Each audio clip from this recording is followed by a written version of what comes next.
I gotta tell you, it seems like metal bands the world over wanted to end March with a bang. Welcome, metalheads. I'm the host of Heavy Metal Philosophy and writer for Metal Digest, John Barbas. Make sure you stick around to the end of the episode for this week's album art of the week. It's the weekend. That means we got new metal albums to talk about, and I'm bringing you my top 5 favorite, as well as dealer's choice and the aforementioned album art of the week. But before we jump into the top 5, I always talk about the big bands that had releases this week, and today it was a lot, a whole lot. So we're going to do it rapid fire style. Here we go. You might have heard on this past Tuesday's podcast that there's a new album that dropped today from hardcore band Boundaries called Death is Little More. If you're angry, this is the one. And on that same podcast, we also talked about more radio-friendly metalcore. And so we got a new album from While She Sleeps called Self-Hell. And speaking of radio-friendly, there's also a new record from another metalcore band called Venues. The name of the record is Transients. And then radio music from my childhood, the final album from Sum 41, Heaven X Hell. It's a double album. One of them's a little bit softer and one of them's a lot harder. That's cool. It's a great way to go out. Shout out to Sum 41. And then I don't really talk about EPs on this show, but we got to talk about this EPP from Canta, which is 3 new songs from Pussifer, from A Perfect Circle, and from Primus, who are out on tour because it's Maynard's 60th birthday and it's sort of a celebration. So that's pretty cool, and as you would expect, it sounds weird. And speaking of legends of metal, there's a new record from Rage called After Lifelines, the OGs of speed power metal. Check it out. And lastly, before we do the top 5, speaking of OGs, we got a new project from the OG of OGs, Fenris of Dark Throne fame. This is Coffin Storm with Arcana Rising. Speaking of classic heavy metal, this is a thrashy trad metal sort of project. Definitely not black metal. He just got a bunch of his boys from his hometown together and wanted to have fun, and it sounds cool. Coming in at number 5, we got Mindustry, or is it Mindustry? I'm not sure. Text is on the screen just in case, and every band's Bandcamp will be in the description so you can find it. This is called Doppelganger, and it's like thrashy industrial metal, but it's got like melodic death metal lead guitars, a little bit of goth sprinkled in there. Unfortunately, I didn't get to listen to the whole album because despite all the websites saying it released today, Friday, March 29th, only a few songs are available on Bandcamp, but those songs had my head bobbing, so it made the list. Coming in at number 4, Grant National, with unprecedented levels of violence and brutality. This is experimental stoner doom out of Germany, and this is really heavy for stoner doom, but I don't think it's so heavy to merit that album title, Unprecedented Levels of Violence and Brutality. I guess it's the heaviest matter in the universe when it comes to other doom bands, but I like Hyperbole too. Check it out. Coming in at number 3, Suffer with Grand Canvas of Estate. This is old school death metal out of South Dakota. We don't really talk about South Dakota much. I got my hands on this one early. Y'all know what that means. My written reviews already published in Metal Digest. Links in the description to all my writings. I love how crushingly heavy this one is, and I was particularly impressed with the production. You don't often get really clear recordings from old school death metal bands, but this one mixed super well, and all the guitars and drums are real punchy, which makes it even heavier. Check it out. Coming in at number 2, Severed Sanity with the Malefic Procession.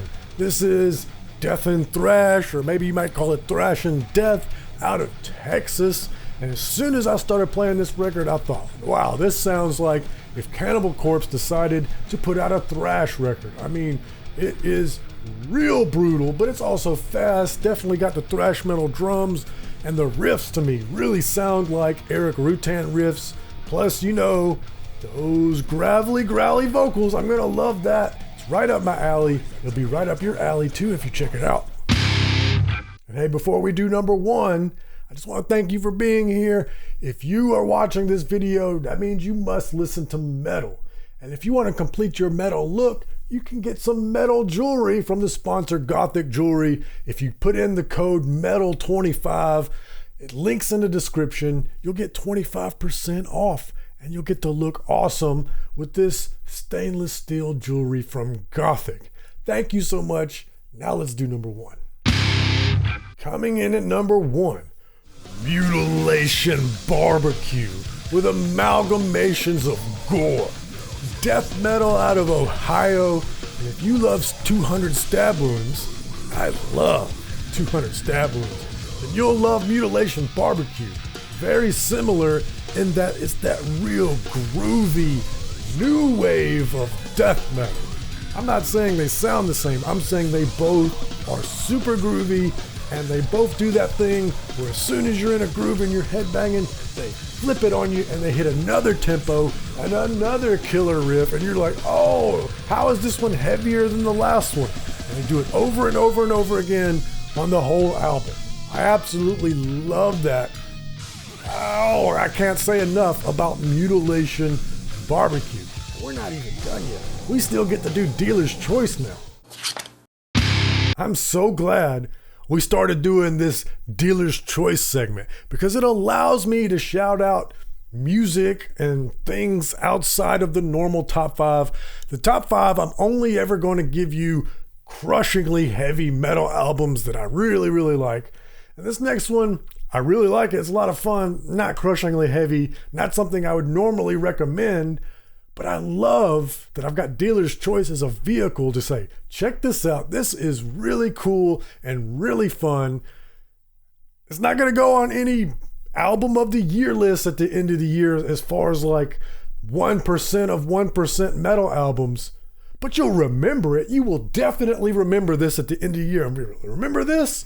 Kolga with Black Tides, black and surf metal. That's right. You've heard that dad joke from way back in the day that black metal is really just surf with the distortion turned on and the Wicked Witch of the West on vocals. Well, these guys called your bluff. It's actually black and surf. And now that I've heard it, it makes a lot of sense. If you're going to write music about eldritch monsters coming out of the sea, shouldn't it sound like aquatic music? Really fun on this one. Check out the album cover. You can see what I'm talking about. That was fun. How many times am I going to say fun? Every song on the album, that's how many times. Now let's talk about this week's album art. This might be one of my favorite album arts of the week of all time. When you see this, then you will know, yeah, that's right up John's alley. That's perfect for him. The band is Fosk, and I am not going to try to say that. No, I've butchered many a pronunciation. I wouldn't even know where to begin with this. And I don't even understand why it's got Cyrillic letters because the band is from the Dominican Republic. What does it say? Nostrovia? I don't know. But what I do know is this album art is amazing. You know, we've said for a long time now on Heavy Metal Philosophy that all metal is a exercise in existentialism. Shout out to David Burke.